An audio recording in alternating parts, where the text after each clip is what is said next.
Turning chains are fundamental in crochet, but sometimes it can make your work look bulky, gappy, or just plain eye-catching. So that's where the single crochet stack comes in. Anytime that you would use a turning chain, you can replace it with this method, whether it's in the round or a row. So let me show you how it's done. Let's start with the single crochet and half double crochet because that's the easiest. We're simply omitting that chain. So here we're at the end of a row, and let's say we're getting ready to do our next row in single crochets. Typically we would chain one and then turn our work and then work our single crochet into the very first stitch. And there's nothing wrong with that. The only thing that's going to happen with this is you're going to get a slight bump on the side.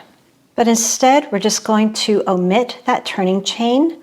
We're going to turn our work, and we're going to work our single crochet into that first stitch. Now, if you find that's a little bit tight, what you can do is just loosen that loop on your hook and then work into the stitch and create your single crochet. And here you can see it's a lot less bulky. And for your half double crochet, same thing. You're going to omit the turning chain of one or two. Just turn your work. Again, make sure your yarn is sitting behind your work. It's going to make it look a lot neater. And then complete your half double crochet like you normally would. If you want, stretch that loop just a little bit to give yourself some wiggle room. And then make your half double crochet into that very first stitch. And then just continue on like you normally would. Now for double crochets, trebles, and so on, we're going to start doing the single crochet stack. And just like the name suggests, we're going to be stacking single crochets on top of each other to match the height of the stitch that we want to make.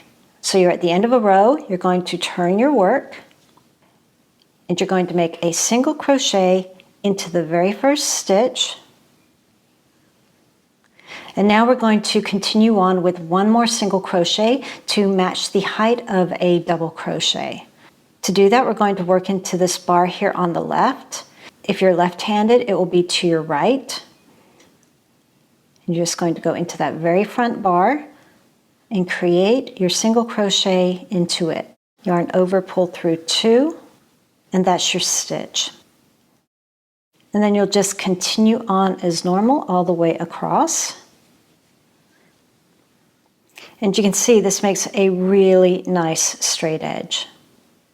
When you're first starting to learn this method, I would recommend that you add a stitch marker into that stitch just until you get used to the look of it. It does lean slightly over to the side compared to the top of a regular double crochet stitch. You will get used to the look of it, but at first it is kind of hard to see. It also tends to be a little bit tighter than the top of a regular double crochet, so just keep an eye on your tension when you're making it as well.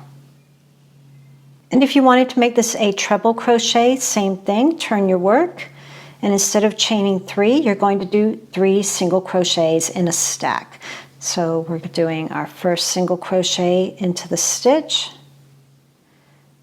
Now we'll make our second into that front first bar, create a single into it,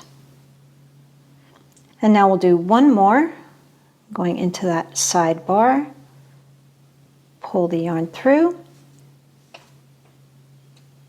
as if you're making a single crochet. And there you've created the height of a treble crochet.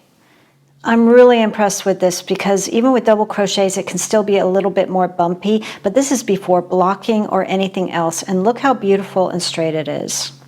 If you're working on something like a granny square or a circle in the round, super easy to do. Here I'm working with a magic ring, but you can certainly do this with a chain 4 with a slip stitch, same thing.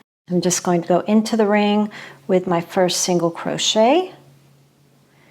And now to make the height of a double crochet, I'm going to do one more. So into that side bar, pull the yarn through, yarn over and pull through 2 to complete that second single crochet. And that's my very first double. And again, if you want at first, add a little stitch marker so you can see the top of that stitch. And now I'm just going to do the beginning of a granny square.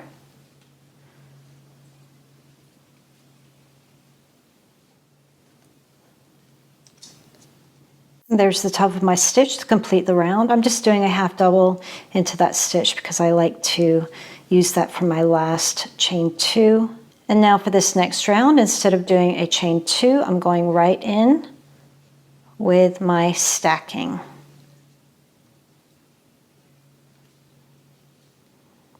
And that's all there is to it. And then I just continue on with the round.